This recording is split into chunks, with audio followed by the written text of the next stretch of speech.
Deborah Owens, America's Wealth Coach, and it's time to get wealthy. You're going to learn exactly what you need to know and do to finally achieve the level of financial success you desire and you deserve. So let me ask you a question. What is your inheritance? Did your family create a financial legacy for you? Well, that's exactly what our topic is about today, legacy wealth. And here's what I want you to know about legacy wealth, or what they don't want you to know about legacy wealth. And that is that wealth building is not taught through your formal education. The truth is that the knowledge of how to build wealth is inherited through a family advisor or someone in your family. And you must also understand that the knowledge of how to build wealth is the most valuable asset of all. And that's why I'm excited to have a conversation today about this topic of legacy wealth. Our guest was someone who got exposed to what it meant to create a financial legacy at a very early age. And I'm excited to introduce her to all of you today. So let's invite Kim Nixon on to Get Wealthy. Kim, really excited to have you today. Thank you so much for having me, Deborah. It's always a pleasure to spend time with you. Well, why I'm really excited to talk to you today is we've had many conversations about this topic. And I think as it relates to creating legacy wealth, just share with our audience a little bit about yourself and what legacy wealth really means to you. Yes. So, Deborah, you know me over many years of working together. And for me, wealth building, specifically in the Black community, is about making sure that we have assets that can last beyond our lifetime. And so much of that is actually beyond the physical asset or the financial asset that you're passing down. So much of that is about knowledge, the way that you just mentioned. And one of the things that we see very often is that once an asset is passed on to a child, if that child has not been raised to value that asset or to understand how to continue to care for it, that can lead to either the loss of that asset or increased liabilities. And specifically, I'm talking about real estate. So as you know, I grew up in a house with a father that's a contractor. My mom is a nurse. And we did not have any money. We did not come from money. But my parents instilled in my sister and myself two really important values. The first of which was you can find a way, and a work ethic that is unparalleled, frankly. Sometimes I think it's a little too strong, and I need to learn how to scale it back a bit. But you can make anything happen. And I watched them do it. I watched them work more than 2 jobs at a time, sometimes, all with that American dream of buying their first home. And that home was not in great repair. And my dad put the time in, and he put a hammer in my hand at a very early age. He didn't have any little boys, and so he just made me his apprentice. And so we got to work on that first property, and then my parents were able to kind of rinse and repeat and do that again. And through that effort, I learned a lot about, number one, the value of the asset that they were leaning into and that they were investing in. I learned the value of sweat equity and what it really meant to be able to use your 2 hands to get yourself beyond where you are today. And I also learned how you go about creating pockets of opportunity in order to, and sometimes that opportunity does mean more work, in order to get yourself to the point where you can make that investment and you can move yourself beyond the point where you are today to where you are tomorrow. And I want to stop and say really quickly, I completely understand that there are lots of barriers and challenges up against us all. And this is not an easy process. This is not something that happens overnight, but it is a process that if you continue to work on it, you teach yourself, you teach your children what it looks like to make step change. And that is as important as the asset that you're passing on. That's wealth building to me. Absolutely. And the truth is that when it comes to legacy wealth, only 25% of Black Americans even get inherited wealth. And what Kim and what we're going to have a conversation about today is really what that means, and how even though it can put you in a less advantaged position, the whole process and the whole conversation today is really about what you can do. It's just so interesting, Kim. You alluded to the fact that we've known each other for several years, and how we met really was at that time, you were in this significant position at Under Armour, but in spite of that, you invited me in to talk with your colleagues about wealth building because that was really, really important to you. And so my question to you really is, especially as it relates to you being exposed to parents who had these values and were really building a legacy for their family, why was it important for you to also bring other people on along the way? This is my favorite topic. So, my parents, and I would say my family in general, have really strong values around community and family and the importance of family. I was raised, yes, by my mom and my dad, but when they were out doing those 2 to 3 jobs, trying to make sure that they had the security they needed to get to that first property, that meant I had several aunties and uncles and cousins that were pitching in to make sure that, we were all able to complete the tasks that we needed to complete to get along and to move towards that wealth building. So all of this happened within a community. None of this happens in a vacuum or in a bubble. My sister and I were in rigorous scholarship programs. So we were going to school, we were going to our regular school, and then we were going to an additional academy on Wednesdays and Saturdays, and then all summer long, at least when I was in the 5th grade and 6th grade. And that required my entire family. It required so many people to really get us there. And so the idea of community has always been central to wealth building for me, and it's true of many communities. If you look at a lot of different ethnic communities, wealth is built through communal accumulation of dollars and use of dollars, and that'll happen to buy Dunkin' Donuts, to buy gas stations, to buy businesses that are then managed and owned and managed by a family. And very often, the only way that Dunkin' Donuts or that gas station or what you will be profitable is because they have the labor pretty much covered through family costs and family coverage in terms of time. And so for us, my family's Caribbean, and a lot of what that looks like is something we call partner money. Some people call susu, and you can call it a 0 interest loan. You can call it, an early advance if you want, but it's really kind of like a communal pot of money that is then put together by about 20 people or so, that is then distributed out every week or every 2 weeks based on need or based on where you stand in the schedule. And just this idea of community, and this being a way that people are able to pay their bills, be able to put their kids through college, able to kind of get ahead, pay for vacation, whatever the case may be. It was a way that the community all surrounded each other to make sure that we were good. And this idea of we were good has stuck with me forever. So to your point, when I was at Under Armour, we were building the Black Employee Network called BEAT. And one of the first things I wanted to do was figure out, like, are y'all good? Like, and I don't mean from a work perspective, but, financially, like, are we good? Like, we work at this place, at the time Under Armour was doing great. We worked in a city, in a secondary market, so it wasn't the most expensive market to live in.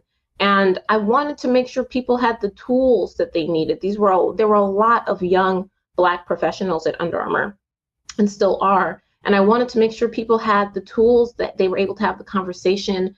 I wanted to make sure money wasn't taboo. In my communities and in my groups of friends, money is not taboo. it is something that we can talk about freely. And that is something else that really needs to happen in order for us to understand and be able to go to each other and say, hey, how'd you do that thing? How'd you get that mark off your credit score? How did you buy that property?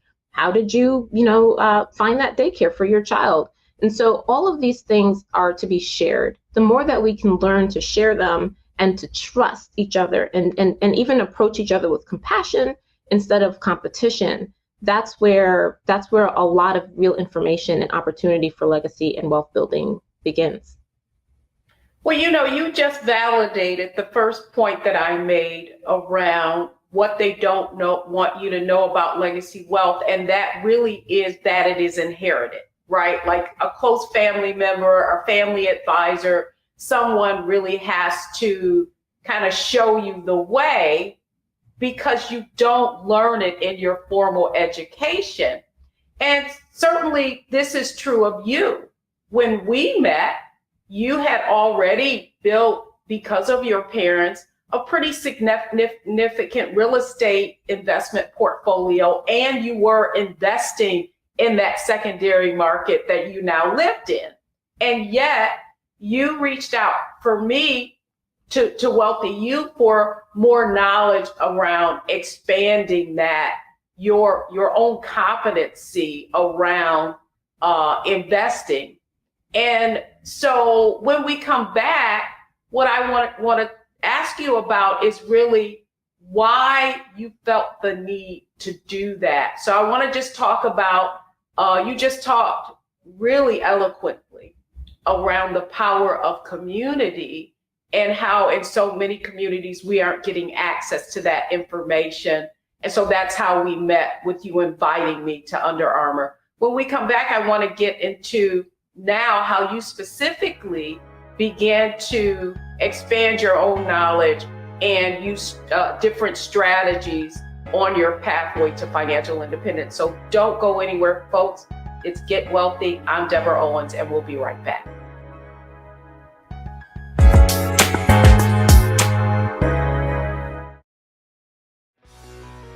Let's be honest, as successful women, we're crushing it.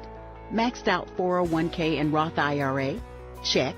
Aggressive savings and investments? Check. Yet, the freedom our success was supposed to buy can leave us stuck on the six-figure hamster wheel, watching retirement slip further down the road. There's another way. Get coaching courses and community at wealthyu.com. Welcome back. I'm Deborah Owens, America's Wealth Coach, and I'm having a fascinating conversation today about legacy wealth. What does it mean to create generational wealth? Well, that's exactly the conversation that we're having with Kimberley Nixon, who was exposed to legacy wealth through her parents and really began to see that there was more that she needed to learn. And so, Kimberley, thank you so much for sharing, and you always do, because you understand the power of knowledge and getting access to the right knowledge. So when we met after that panel that I sat on at Under Armour, you then said, listen, I need to know how to invest. So talk to us a little bit about why that was important to you in just expanding your own knowledge around finances and what it meant to become financially independent. Yeah, so I was already working diligently on figuring out what financial independence looked like. I had joined all the forums, I'd listened to all the podcasts, but I really had one tool, and that was real estate. And to my parents' credit, that was the tool that they gave me. But we weren't really at the place where we were thinking about abundance. We weren't thinking about how you grow beyond, real estate or real estate portfolio. And so I was not diversified at all, and I knew it. And I was getting to the point in my career where I also understood that I would need to start looking at investing more broadly and use a skill set that I have beyond real estate to make sure that I was building for myself and for my family. Real estate, at least for me at the time, because it was my personal portfolio, was time intensive. And while I've, kind of addressed a good chunk of that, at the time I was thinking about where else I should be looking. I was never really comfortable investing in the stock market. You have to remember, I graduated right after a downturn. And then when I was in business school, I was in business school during a market crash. And so I just generally found myself straying away from markets outside of my retirement plans and some mutual funds. And I wanted to do what I know how to do best from my work, my actual career. I've been a strategist for a very long time, and the basis of that is that you build great frameworks, and that if you can build a great framework, you can then apply that framework to a variety of situations, and that'll help to simplify what could otherwise be complicated. And so the stock market wasn't specifically complicated or intimidating. It just wasn't something that I had a great framework for. And so I really wanted to leverage your expertise and to figure out how I, frankly, work through the mindset challenge that I had more than anything else to start to see this as an opportunity and an asset class for me as well. We worked together over a number of weeks, and you helped me build a tremendous framework that made me more comfortable, made me even want to spend more time doing research, because that was another thing. I was like, if I'm not going to do the research and I don't have the time, then this is not a place that I should be, putting my dollars if I'm going to be uninformed. I don't want to be an uninformed investor. And so you really helped me figure out how much time I needed to spend, what that framework looked like, so that when I did spend time researching, I was doing it in a more organized fashion, that I knew how to use each part of my research for various metrics. And that absolutely helped me think through. I mean, I'm going to be really honest. I wanted to think through how to park money in the stock market so I could buy more real estate. But along the way, I got savvier and really kind of stuck to my diversification goals. And that helped me to be where I am now, where I have more flexibility. I have more control over liquid versus illiquid assets. I have another tool in my belt for how I want to teach my children about wealth building. So they both have, my two sons have their own stock portfolios as well. And I'm, really grateful for the opportunity to take the framework for how to teach your kids about wealth building that was given to me by my parents, and expand that framework to now be about real estate, the stock market, and other parts of investing as well.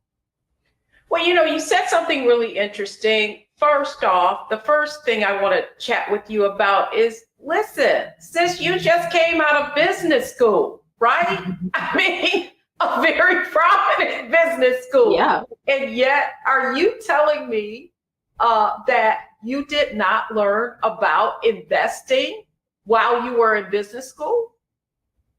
We certainly had all the classes on corporate finance, on market dynamics, on how to value a company, on cash flow analysis. We had all of those things. I remember we even went through an exercise where we chose a handful of stocks that we would have invested in, and we would have created a portfolio of our own. So it wasn't that it didn't exist. I was not of the mindset that this was for me. And so all of those things were very time intensive. When I did them in school, that was a whole course. And so when I thought about this from a perspective of a young mother working, managing a real estate portfolio, and figuring out where to put my next dollar, going back to look at my Professor Demoterin textbook and figure out how to invest in the stock market, it was not applicable in the same way. That was an academic and theoretical setting that came with a ton of research and work around it. And so that was my mindset going in, is like, I have to go and pick this up in order to do this thing. And that was not going to happen. So I was really looking to build my own framework that would leverage what I had already learned, leverage the tools and, some of the various ways that you teach others about investing in the stock market.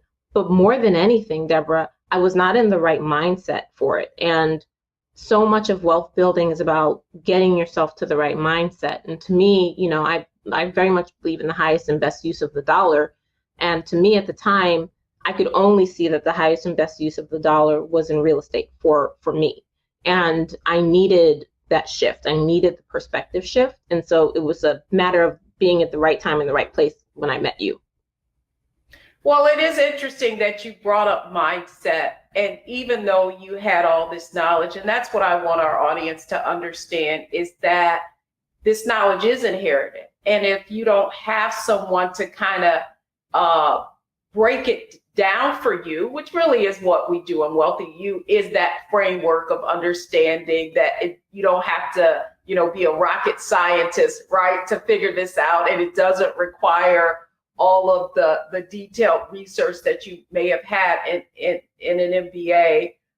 You also brought up something else that I wanted to ask you about in terms of strategy. You already had a framework for investing in real estate, and something that you shared within Wealthy You, that process, right?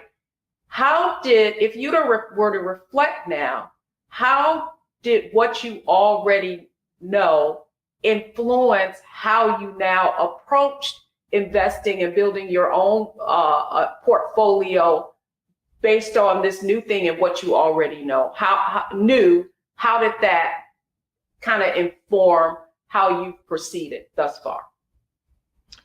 Well, I think there are a handful of pieces or answers to that question. The first is with any new investment, any new investment that you're making, if it's your first time doing it, there's a sense of fear. There's risk involved in all investments, and so there's this exercise that has to happen when, at least for me, where I walk myself through all the risk scenarios, and then what are my 2 to 3 ways of de-risking? What are my mitigations?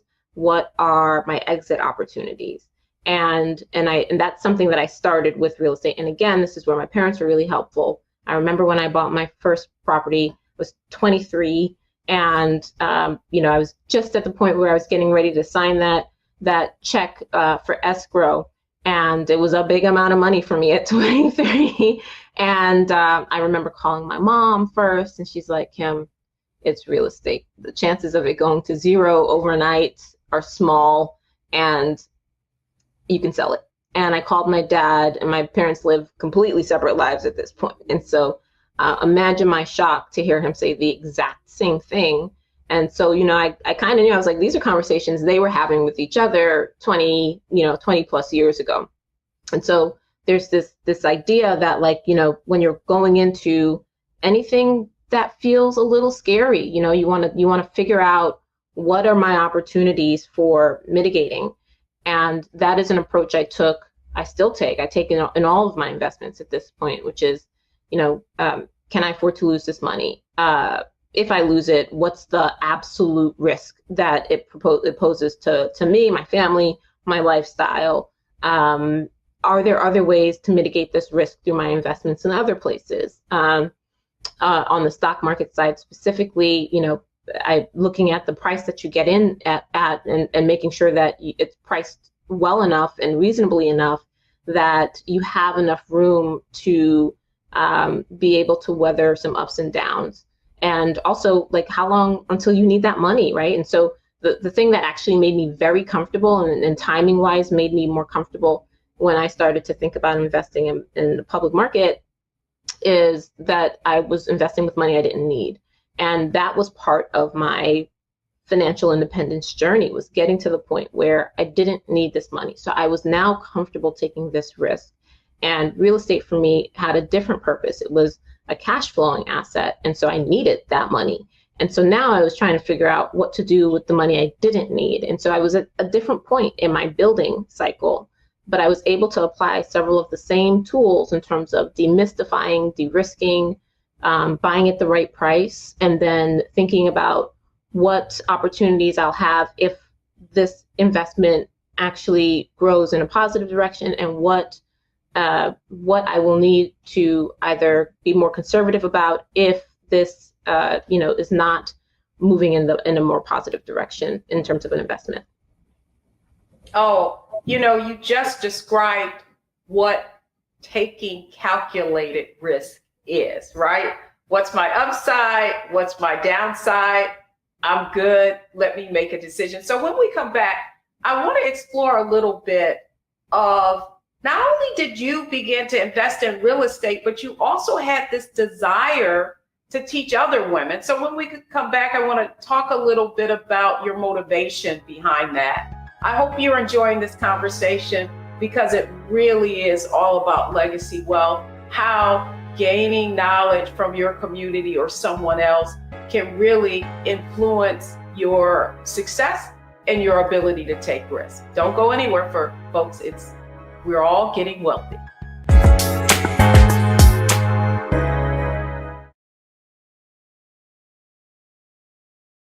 Hi, I'm Dr. Jackie Hood Martin, and I have a question for you. Ever feel as if your life is teetering and the weight and pressure of the world is consistently on your shoulders? Well, let me tell you, living a balanced life isn't easy. Join me each Tuesday on Black Star Network for A Balanced Life with Dr. Jackie. We'll laugh together, cry together, pull ourselves together, and cheer each other on. So join me for new shows each Tuesday on Black Star Network, A Balanced Life with Dr. Jackie.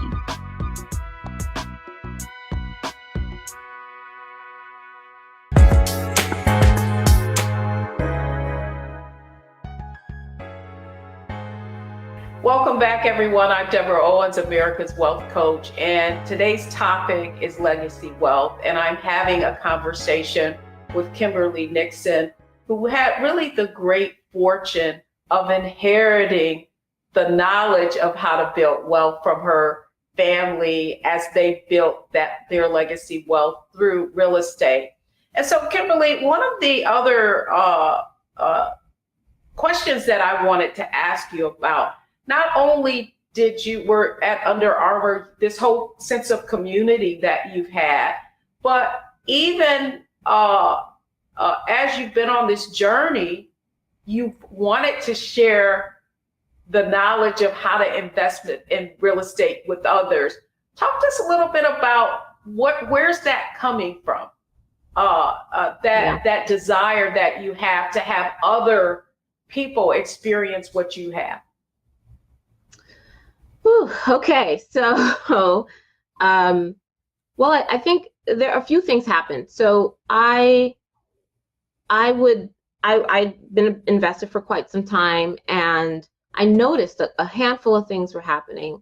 I noticed that when men were interested in getting invested in real estate, and this is specifically in Baltimore because that was the market that we were in, and so when they were looking for partners or just kind of having these conversations about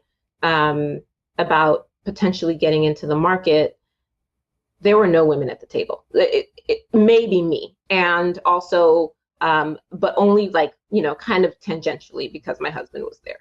And I thought it was so interesting that this was a flip from my experience, because in my experience, the women are always at the table, and they are having conversations about, in my familial experience, we are having these conversations and we are helping each other. And real estate is a very common conversation and topic within my family. So I found this to be so interesting. And so I just started to observe and look and see, how little interest the women, both in my circle and then outside of my circle, had in real estate. And I think it's a combination of a few things. Number one, real estate over the last 20 years, especially with like HGTV, has become glamorized and glorified as design. And so there's an interior design element, and that seems fun. And then the actual grit and the hard work and then the renovations, those are almost always portrayed as being done by a man. And then and also within families in general, we know that we still have a long way to go in terms of making sure that women have a seat at the table in terms of making investment decisions and financial decisions along with their partner. So I found this as an opportunity to, at the very least, share what I was doing. And that's how it started, to share what I was doing with my girlfriends.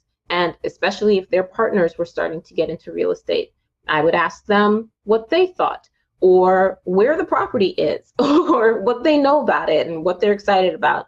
And that started the conversation around, well, what could this look like? And what's your interest level? And what would you want to do long term?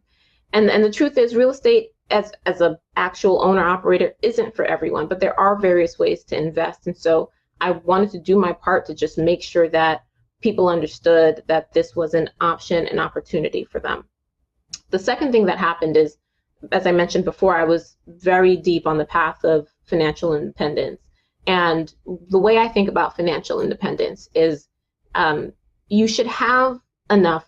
We've worked so hard, and we should have, and I'm speaking directly to Black women now, we should have enough room and freedom within our budget, within our net worth numbers, within our lifestyle, to leave situations that are no longer working for us.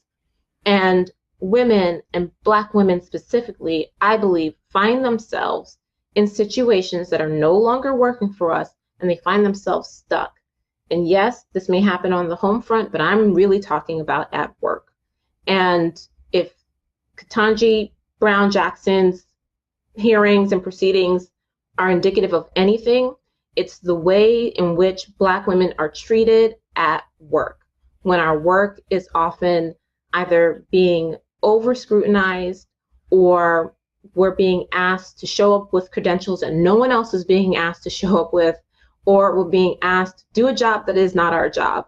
And so when that environment no longer serves you, I believe financial freedom and that buffer should be the gap filler until you get to where you need to be. It also gives you a bit of confidence to say what you need to say at work. And sometimes you'll find yourself just needing to raise a hand and say, like, this isn't it. This isn't going to work. The way that I'm being treated, the way I'm being talked to, the way that I'm being asked to work, this isn't going to work. And very often we don't even have the freedom to say those things because we're in fear of losing our jobs. So I wanted to make sure that at the very least, still, I only have one hammer and one nail. I only have one tool at this time, right? So my only tool is real estate. And so I'm like, if this is a tool that I can use to help women and women of color specifically find a path to freedom, I will spend every waking minute that I can teaching you anything I know. And I continue to be on a path to figure out how to create opportunities for investing and for educating for women and women of color specifically, because we deserve this room. We deserve the opportunity to leave situations that do not work. Well, it's interesting. That's such a fascinating perspective, because you also just described the outcome of wealth, right? The outcome is that ability to have financial independence gives you agency in the world. And what I've heard over and over and over in Wealthy You, as women have experienced their financial transformations, it's exactly that I walk differently now. I walk into rooms differently. I now feel like I have a sense of control of my financial destiny. And that is the power to leave a room when it no longer serves you. Man, that in itself, Kim, to me, is worth everything in the world as you relate to what wealth has meant to you. And, the pursuit of wealth is not money itself. Would you agree that the pursuit of wealth really is that feeling of financial independence that allows you to make choices? And then, and the other thing question I wanted to ask you, I really was fascinated. You are the first woman I have ever coached who actually knew what her number was for financial independence. And so tell me, how did that mindset, how did that become a part of your overall strategy? I am goal oriented. I need to be working towards something, and it can't be it can't be kind of sort of an objective or a goal. It has to be a hard goal. It has to be something that's that I can calculate. It can be so that I can see how close I'm getting to that goal, and I can measure, what actions I've taken that have gotten me closer to whatever that number is, or gotten me further away. And so I always have a number of sorts. And if that's the number of years I want to spend at a place, the number of properties I want to own, I always have a number. So yes, I had I had a financial freedom number, and that method comes from the FIRE community, financial independence, retire early community. Yes. That method comes from there. It's an idea that if you have a portfolio of some size and a net worth of some number, that you would be able to basically live off of. The math has been different over the years, and so none of this is financial advice. You can literally just Google financial independence, retire early, and you can find your freedom number or the method for your freedom number. But the idea is that if you can live your lifestyle off of 3 to 4% of that freedom number on an annual basis, that your portfolio should generate enough of a return within that same year and same period of time that you won't really see any erosion or loss in terms of your actual net worth number. And so I calculated what that number, as soon as I found the frameworks, right? Because I love a framework. Exactly. As soon as I found the framework, oh man, it was on. I was like, okay, here's the number I need to get to. And there are two parts to this. There's, yes, how large your portfolio needs to be, but the other part to this is like, what do you actually need to live on? Because the smaller that number is for what you need to live on, the smaller your net worth number needs to be. And so I'm not telling anybody to go say they're going to live off $15,000 a year or anything of that nature. But, I kind of figured out what I needed. And to your point, wealth building is much less about, for me anyway, flashy cars or anything of that we kind of we culturally associate with wealth. It's about how long can I live freely off of my portfolio, and that nothing gives you more wealth than freedom of your time. There is not a single shoe, bag, car, or vacation that you can buy that is more valuable than actually being able to own 100% of your time. And so once you've gotten to the point where you've got this freedom number, and now you can decide, even at that number, you can decide, I'm going to continue to work. That's my decision, but you're going to walk differently in that place, and you're going to have boundaries and guardrails that you may not have otherwise had. And those are things that are very difficult for me, were boundaries and guardrails. And so you can walk into that place of work differently. You can decide to take a risk and start your own business. You could decide to take a risk and buy real estate. You can decide to take time off and spend it with your kids. One of the things that I knew from an early age was that I wanted to be able to spend a significant amount of time with my kids during their summers. And I wanted to be able to complement whatever they were working on in school with either my own self-tutoring, other tutoring, or real life experiences that would add to the theories that they were learning in school. These were really important ways for me to learn growing up. And so I was able to kind of write in my journal exactly, tangibly, what and quantifiably what I wanted to be able to do with this free time, and what number I needed in order to get there, what kind of lifestyle I wanted to live, and what I needed to raise 2 children at this level of lifestyle. And once I was able to calculate that, it was revised several times. We're talking about years, right? So talking through all of that, figuring out what I was going to do with this freedom was really important, because that keeps you on the track. And the last piece of that net worth number is you've got to get your debt down. And so, that was another big part of my goal and goal setting, was to make sure that I wasn't accruing and incurring more debt, because that was going to get me further and further away from my goal. And so I made some lifestyle changes and decisions over the last 10 years, and that's helped me get to my freedom number. And I do want to, so when we come back, and you've really touched on a lot of your strategy, knowing your number, diversifying outside of just real estate. When we come back, I want to talk to you about now that you were able to implement some of these strategies, what's next for you. So don't go anywhere first, folks. When we come back, we're going to talk a little bit with Kimberley about how making all of these decisions and really having the benefit of that knowledge of how to create legacy wealth has informed her as she moves beyond, and further in her career. So don't go anywhere, folks. We'll be right back.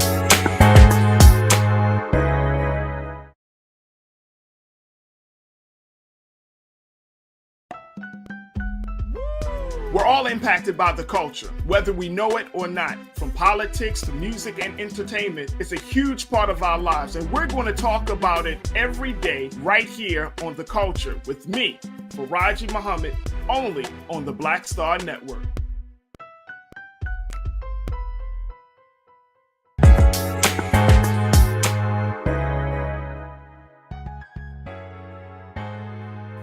Welcome back, everyone. I'm Deborah Owens, America's Wealth Coach, and this has been a fascinating conversation with Kimberley Nixon, a real estate investor, investing in stock and branching out into other things.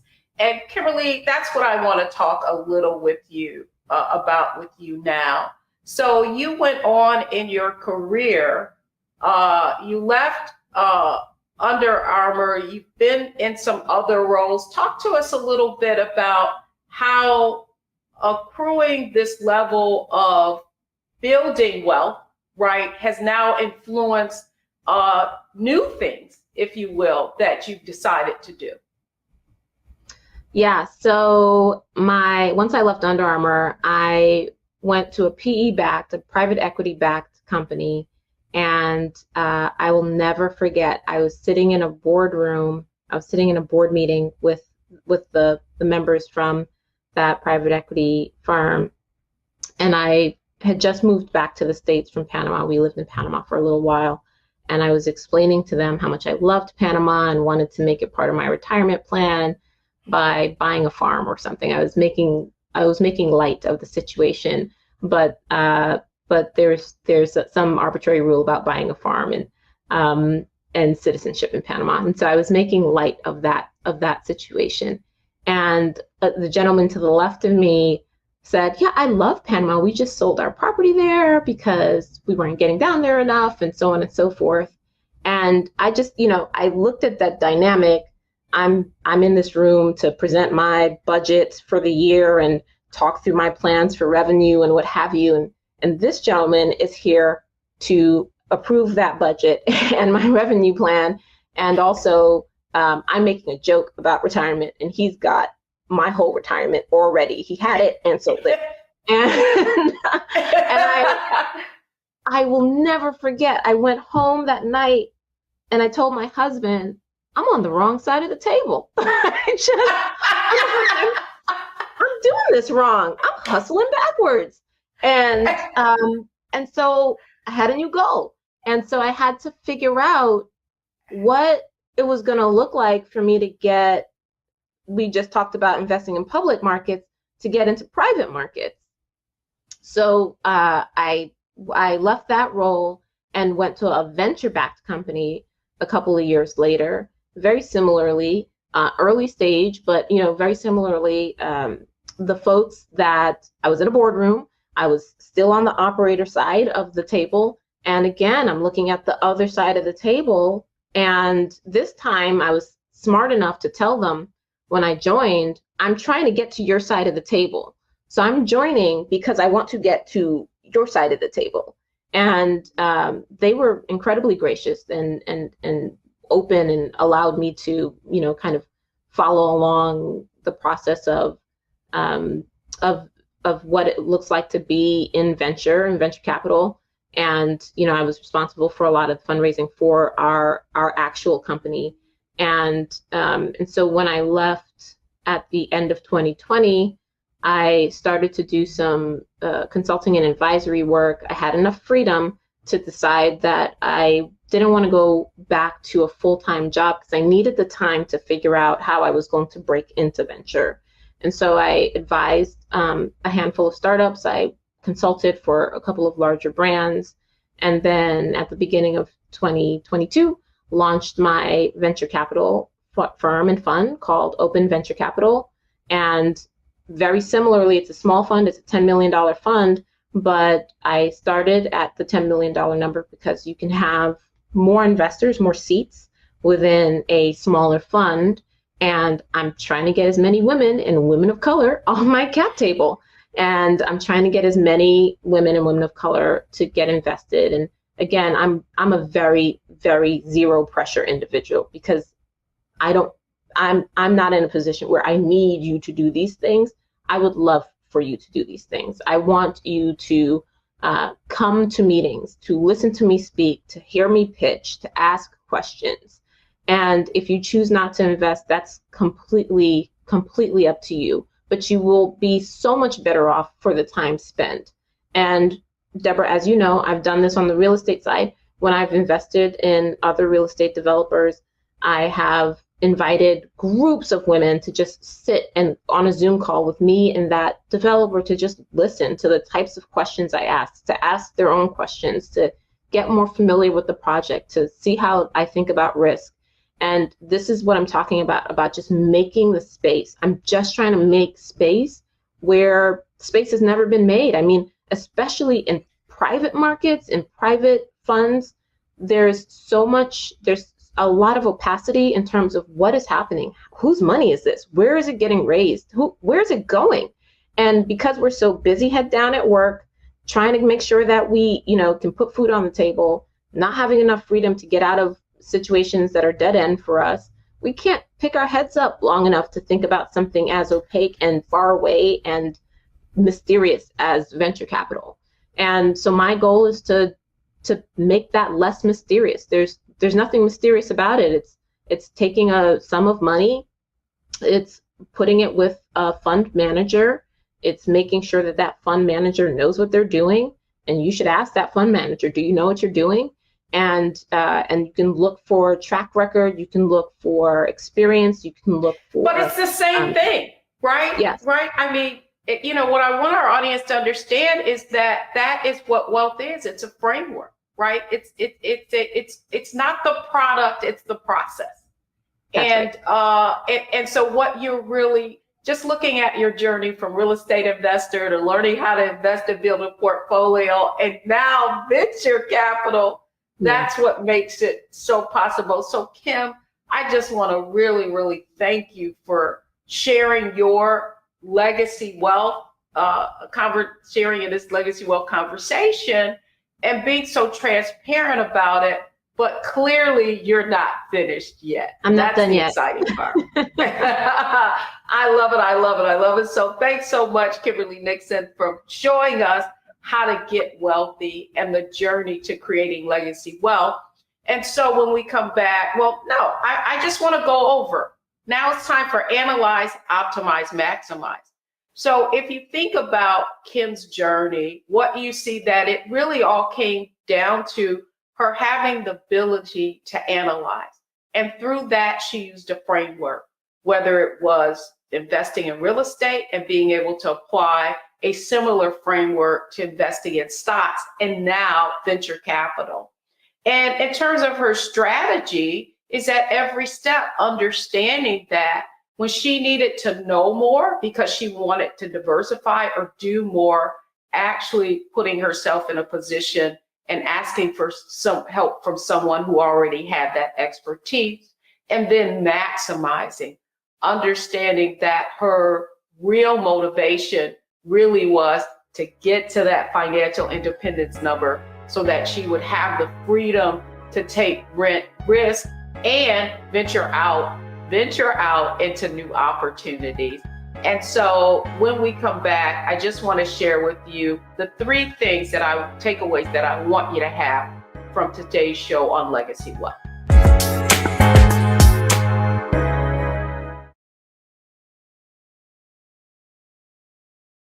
I'm Deborah Owens, America's Wealth Coach, and my new show, Get Wealthy, focuses on the things that your financial advisor and bank isn't telling you, but you absolutely need to know.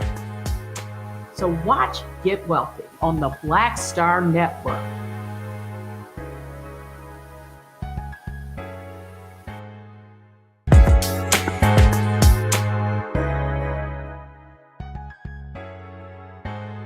Welcome back, everyone. I'm Deborah Owens, America's Wealth Coach, and I hope you enjoyed this conversation around legacy wealth. And it really is what you need to know in order to create a financial legacy or generational wealth. And so here are your 3 takeaways from today. First, as you can see, legacy wealth creates confidence. We certainly saw that in Kimberley's journey to wealth. And the truth is that this knowledge is transferable. Her parents were able to transfer that knowledge to her. And she, like so many other women, want to see other women, Black women, succeed. And so she's transferring those skills to others. And then finally, that the goal is generational wealth, because that is true freedom. Thanks so much for joining us on Get Wealthy. I'm Deborah Owens, America's Wealth Coach. I can't wait for you to join us on another episode of Get Wealthy.